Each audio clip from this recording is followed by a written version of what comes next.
Voces Comunicación presenta el podcast Entre Amigos, con nuestro médico de confianza, Roberto Córdoba. Entre Amigos, bienvenidos. Hola, ¿cómo estás? Estamos ahora aquí reunidos en Voces Comunicación, en esta cabina, para transmitir a ti y a todo el público por medio de internet, y estamos en redes sociales, Facebook de Voces Comunicación, Facebook de Entre Amigos y en YouTube de Entre Amigos. Nos puedes escuchar en tu carro si te conectas por medio de Spotify. Claro que sí. Hoy es un tema muy controversial y tenemos de invitados a la doctora Tania Alejandra Valencia Sánchez y al doctor Alfonso Batiza Reséndiz. Ellos son médicos especialistas en ginecología obstetricia y aparte de esto tienen una subespecialidad en ginecología y en biología y reproducción humana. Hoy es un tema muy controversial. Una breve semblanza: el doctor Batiza tiene 30 años de experiencia, es expresidente de la Asociación Mexicana de Medicina de la Reproducción, miembro del Consejo Consultivo de la Asociación Mexicana de Medicina de Reproducción y profesor titular de la subespecialidad de Biología de la Reproducción en Fertilita, y está certificado por el Consejo de Ginecología Obstetricia y por el Consejo de Reproducción Humana.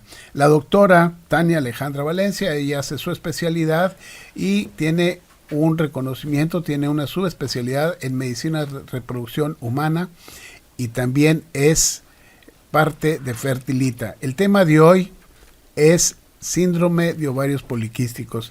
Doctora, muchas gracias por estar aquí. Doctor Batiza, muchas gracias. Encantado. Pues es un tema muy controversial. Sí, tienes razón. Es un tema muy controversial desde todos los puntos de vista, desde la frecuencia, de cómo se diagnostica, la prevalencia que tiene, los tratamientos. Es un tema que da para mucho de qué hablar y ese es uno de los fundamentos de estar aquí. Platicarles a todo tu auditorio cuáles son los lineamientos, cómo debe hacerse el diagnóstico, el tratamiento, para que sepan claramente lo que hay que hacer y cómo se maneja. Y obviamente al público en general también. ¿Qué es, doctora? ¿Qué es el síndrome de ovarios poliquísticos? El síndrome de ovarios poliquísticos en la actualidad es un conjunto de síntomas y signos que se caracterizan en la mayor parte de la población en mujeres de edad reproductiva. Sin embargo, también puede aparecer en pacientes menores de los 35 años, siendo más común entre las pacientes de 18 a los 35 años de edad, y que se caracteriza por alteraciones menstruales como anovulación, alteraciones en su periodo menstrual, trastornos de hiperandrogenismo y también alteraciones por ultrasonido. Fíjate qué importante esto que nos están diciendo. Hay una palabra que se llama prevalencia. ¿Qué se puede explicar de una prevalencia de ovarios poliquísticos? Mira, la prevalencia es la cantidad de mujeres que tiene esta enfermedad en una población determinada. Y la prevalencia es diferente según el lugar, la zona geográfica y según las etnias. Por ejemplo, en el mundo, las que menos padecen síndrome de ovario poliquístico son las asiáticas. Unas de las que más lo sufren son, por ejemplo, población de la India, 20%, los aborígenes australianos, las mujeres aborígenes australianas, 26%, la parte sur de Estados Unidos hasta 47%. En México, los estudios más serios nos dicen que es entre el 6 y el 7%. Sin embargo, un problema global en todo el mundo es el subdiagnóstico o un diagnóstico equivocado. Entonces, esta es otra de las aristas que te comentaba hace un momento. Entonces, la prevalencia es eso, el número de pacientes en una población determinada. En México, más o menos es el 6-7%. El 6 o 7% en México. ¿Y cuáles serían las causas de este síndrome de ovarios poliquísticos? En la actualidad hay muchísimas causas, todavía se está determinando alguna en específica, pero también se le podría atribuir a las alteraciones genéticas, que es de lo más actual. La literatura menciona y se ha reconocido diferentes formas y da recomendaciones de expertos basados en estas situaciones. ¿Qué se pudiera tener como manejo, como diagnóstico cuando una persona va a la consulta? ¿Qué es lo que buscaríamos intencionadamente? Bueno, Esto estaríamos hablando de signos y síntomas, así claro. es lo que te iba a decir. Depende mucho de los signos y síntomas que presenta la paciente, de eso dependerá el diagnóstico. El síndrome de ovario poliquístico puede provocar problemas estéticos, problemas funcionales, alteraciones menstruales, estéticos en la cantidad de vello, como mencionaba la doctora, en el cuerpo y demás, o puede provocar problemas incluso como infertilidad o más serios de salud, hipertensión, diabetes, síndrome metabólico. Entonces, lo primero que hay que hacer es ubicar, ser empáticos y tratar a la paciente como tal. ¿Cuál es su motivo de consulta? Hay que hacer el diagnóstico para tratarlo todo, pero sobre todo su motivo de consulta. Si ella lo que la motiva para ir a consultar es el aspecto estético, porque tiene demasiado vello en el cuerpo donde no quisiera tenerlo, se le explica el diagnóstico, cómo se debe corregir y demás, pero hay tratamientos médicos, por ejemplo anticonceptivos o medicamentos antiandrogénicos para tratar su problema y no necesariamente infertilidad. Las que vayan por infertilidad se tratarán por infertilidad y así el motivo, el problema, la preocupación principal de esos pacientes. Se menciona que es un 6 o 7% en México. Bueno, de esto, ¿cuál es la edad en que pudiéramos nosotros estar viendo este padecimiento? Generalmente dentro de un 70-80% se manifiesta más en la edad reproductiva, que es desde los 18-19 hasta los 35 años aproximadamente. Es la edad en la que más hemos visto casos de síndrome ovario poliquístico. Fíjate, 18, 19 años, ahí se comenzaría a ver este padecimiento que a veces se enmascara. Sí, se enmascara con otros problemas y además no es raro que muchas gentes, pacientes o médicos, lo enmascaremos, por llamarlo de esa manera, echándole la culpa a otras situaciones. Es el estrés de la vida cotidiana que llevamos hoy.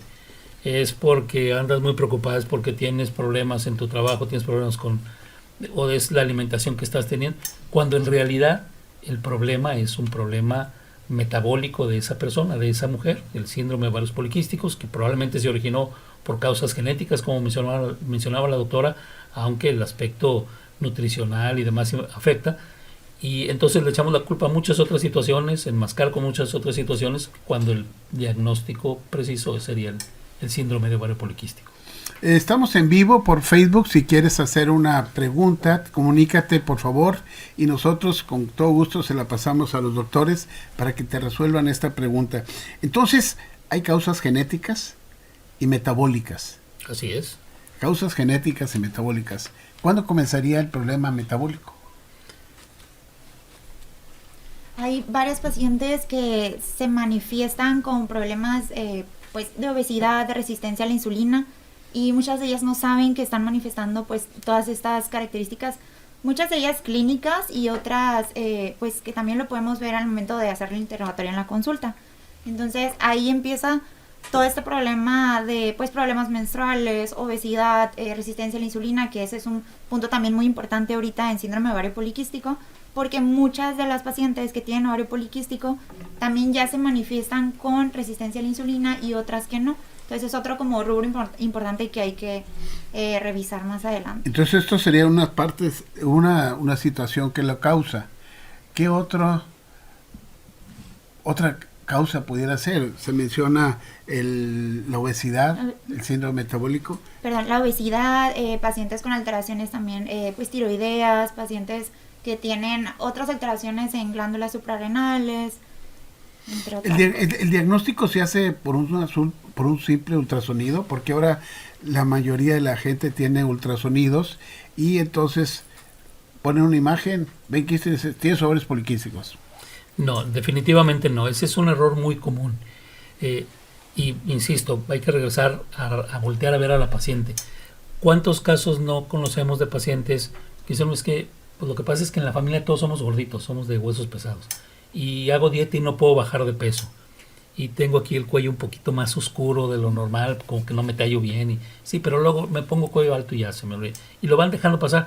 Son datos que nos van diciendo que esa paciente ya tiene un problema metabólico que se va a ir agravando con el tiempo, y es en donde es importante platicar con ellas. La mujer debe tener una cultura para ir a consultar en forma regular, una vez al año cuando menos, con su ginecólogo, y nosotros empezar a buscar en forma activa todos esos datos para poder hacer el diagnóstico, porque el diagnóstico no se hace, como bien decías, no solamente con un ultrasonido. Hay 3 criterios diagnósticos, debe de cumplir cuando menos 2 para que tenga se pueda hacer el diagnóstico. Uno de esos criterios es el ultrasonográfico.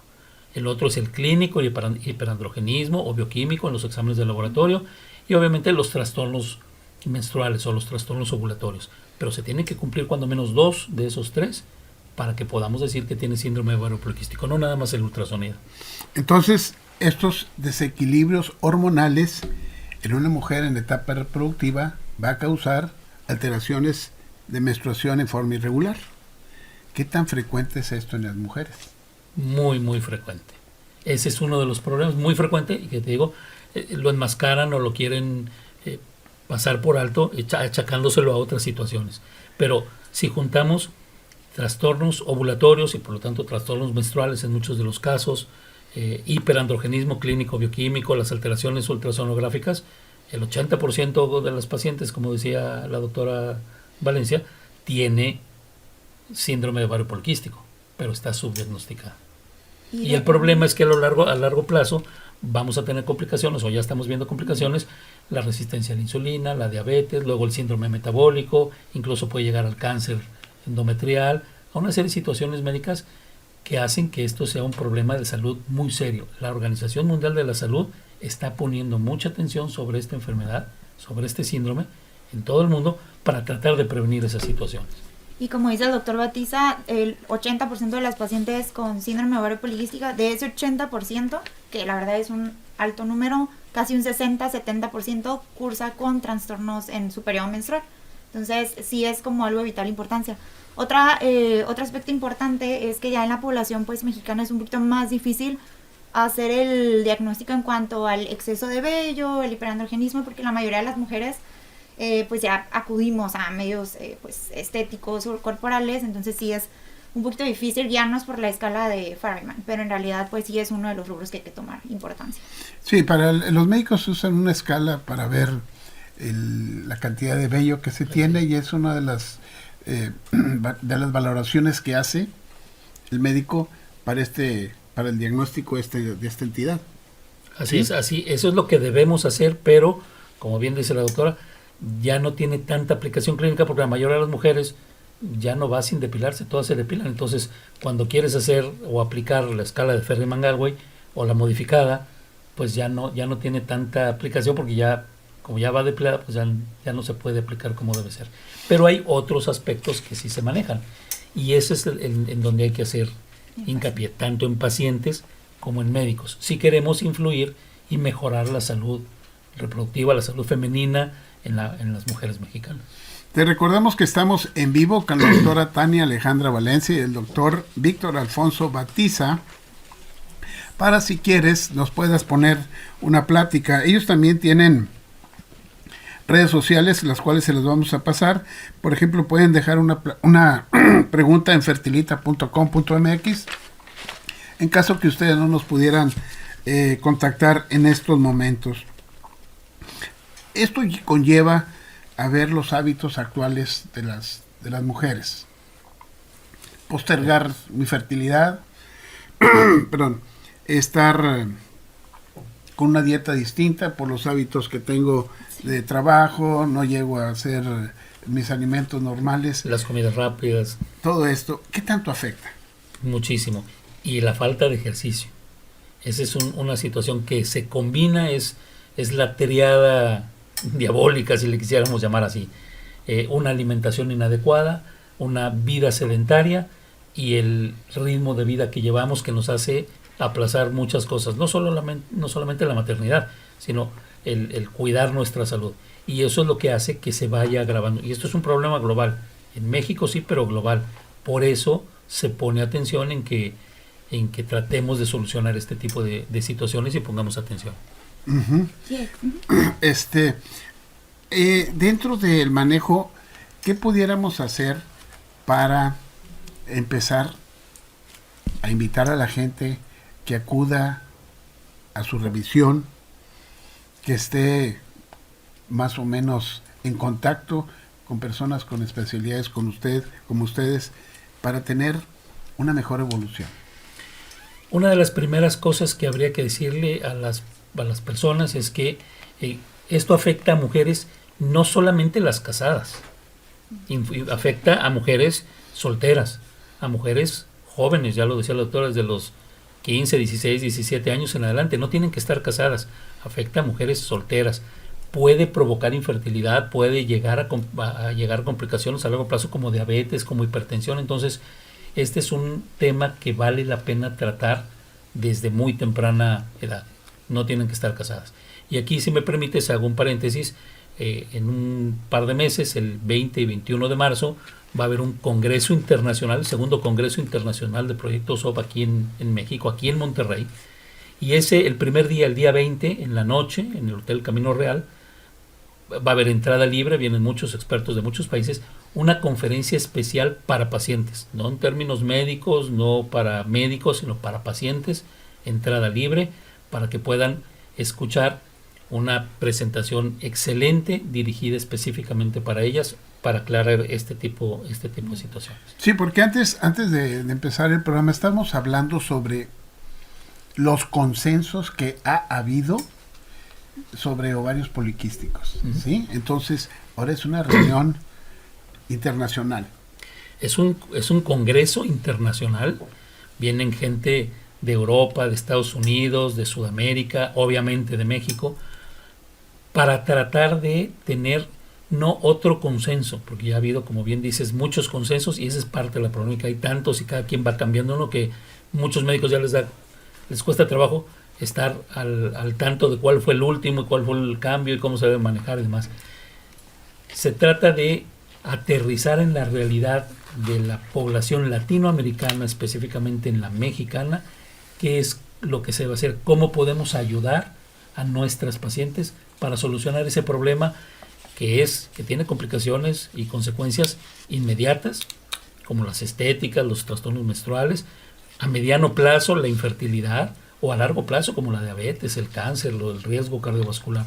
Entonces es algo muy importante por salud de nuestras pacientes. Por eso es importante estar actualizados y estar al pendiente de esta situación.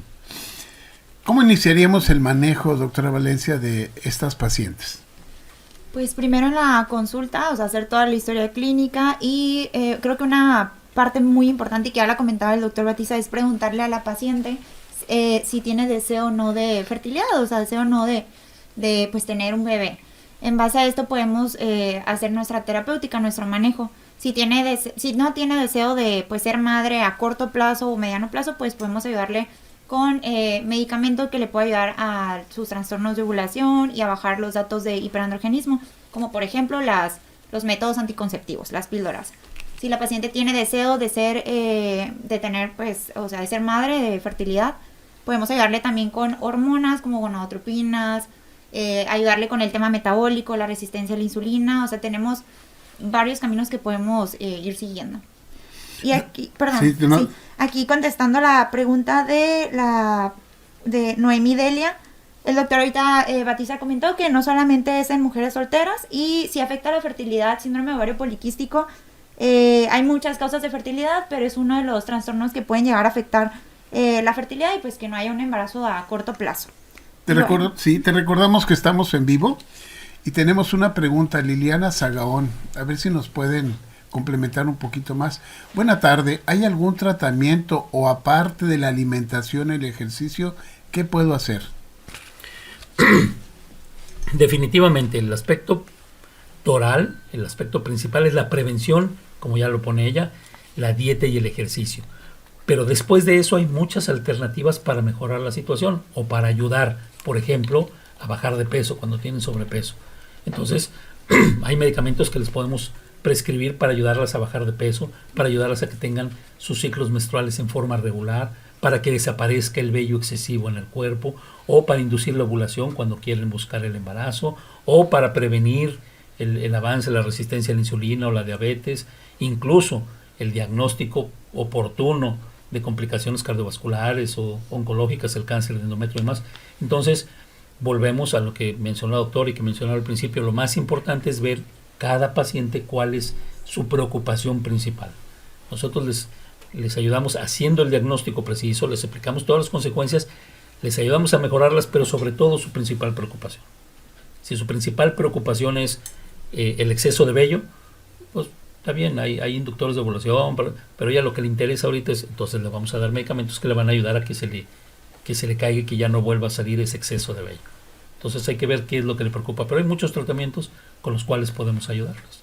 ¿Algo más, doctora Valencia, que quisiera complementar? Aquí preguntan solamente si este síndrome de ovario poliquístico es exclusivo de personas con sobrepeso u obesidad.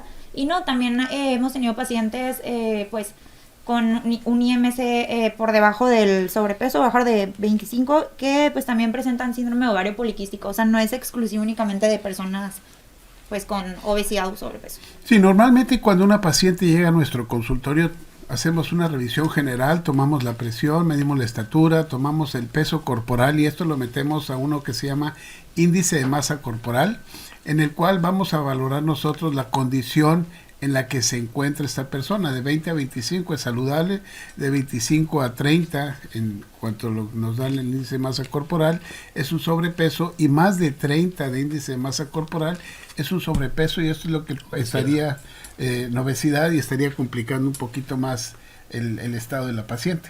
Así es, complica más el estado de la paciente, pero como dice la doctora, no tiene que tener obesidad o sobrepeso. Hay pacientes delgadas dentro de su peso ideal y que tienen este problema. Una situación, como decías, el diagnóstico, le ven un ultrasonido y dicen que es ovario poliquístico, porque antes, hace mucho tiempo, se creía o se manejaba el síndrome de ovario poliquístico como la paciente gordita, con obesidad y que no menstruaba. Y luego le ponen ultrasonido, quiste, pues ese es un ovario poliquístico. Y ya mencionaba que no, hay 2 de 3 criterios. Entonces pueden ser mujeres delgadas, pero que tienen el aspecto ultrasonográfico y el hiperandrogenismo, y ese es síndrome de ovario poliquístico. Liliana, espero que se haya contestado esta pregunta que nos hiciste.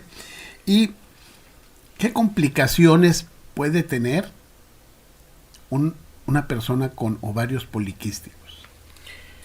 Mencionábamos ahorita algunas de las complicaciones, como la resistencia a la insulina, la diabetes, la hipertensión, el cáncer, pero otra complicación que es muy importante y que no siempre le prestamos la atención es que una paciente, cuando tiene síndrome de ovario poliquístico, afecta su autopercepción y su autoestima.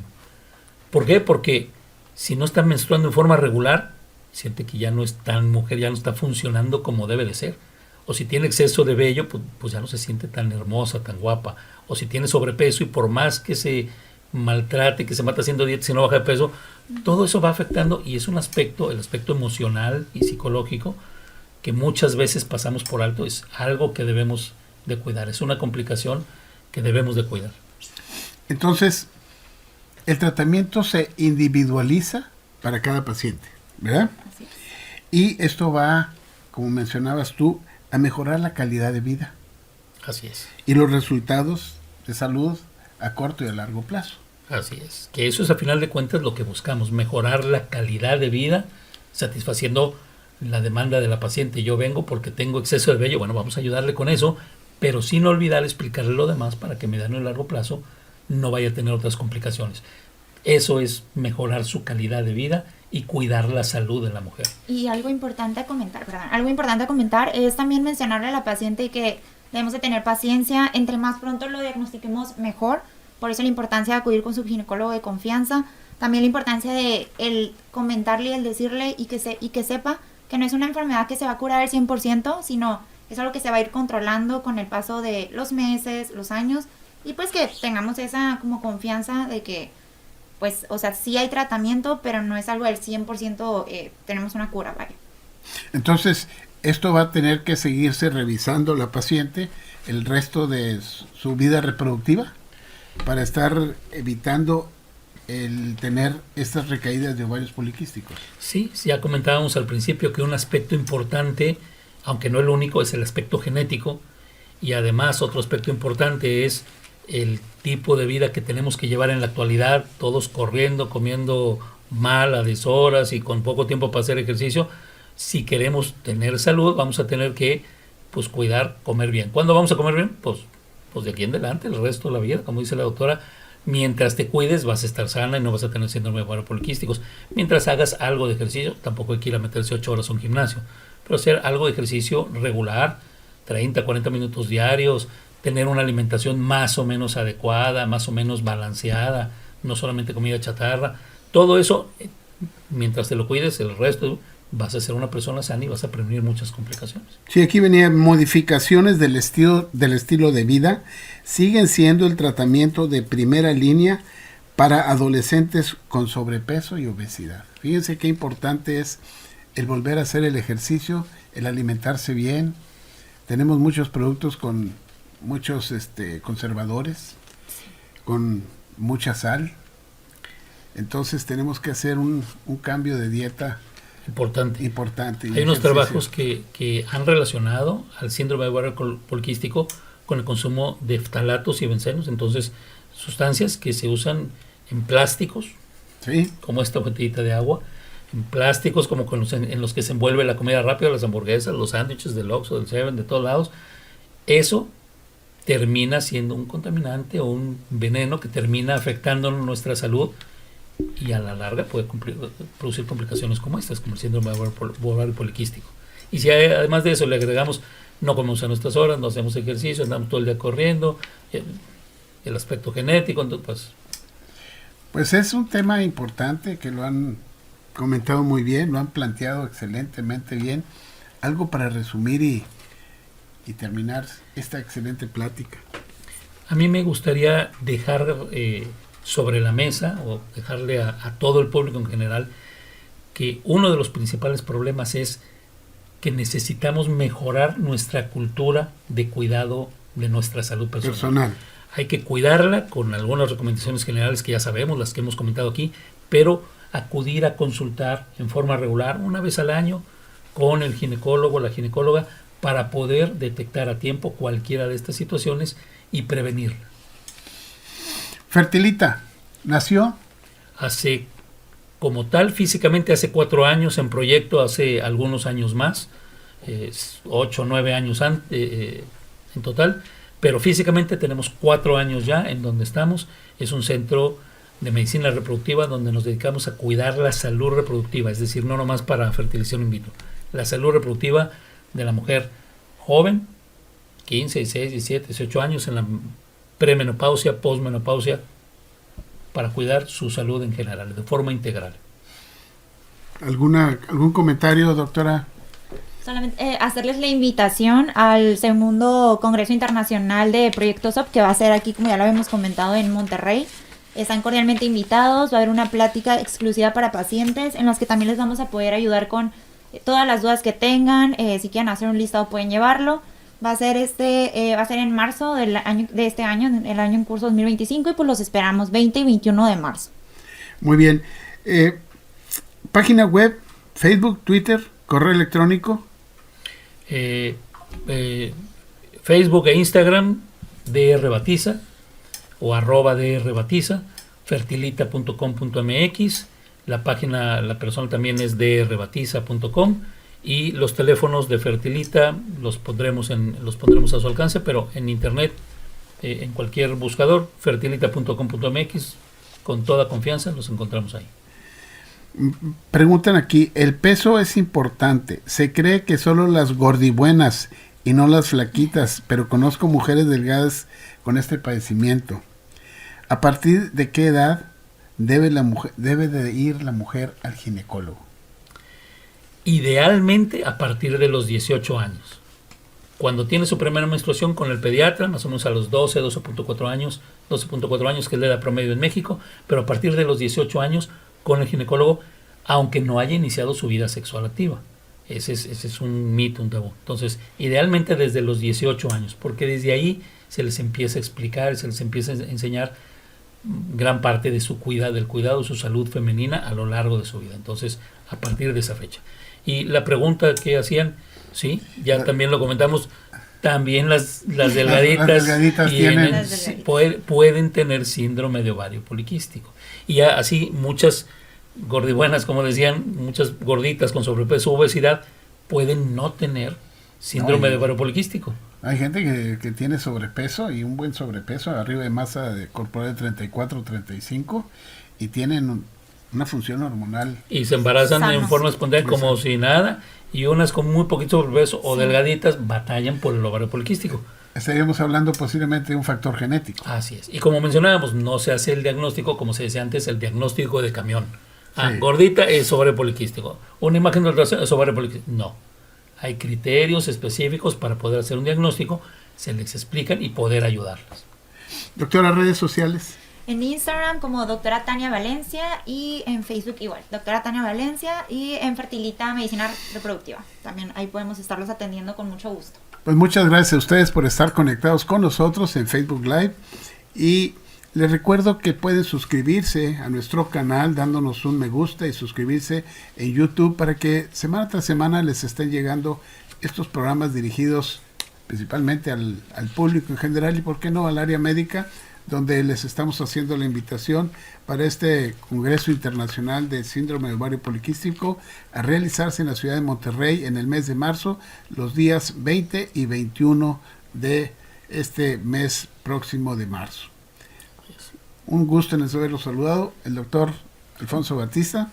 Un placer haber estado aquí.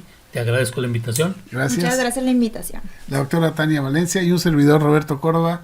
Nos despedimos de ustedes. Les recuerdo la dirección de este programa a cargo de la licenciada Noemí.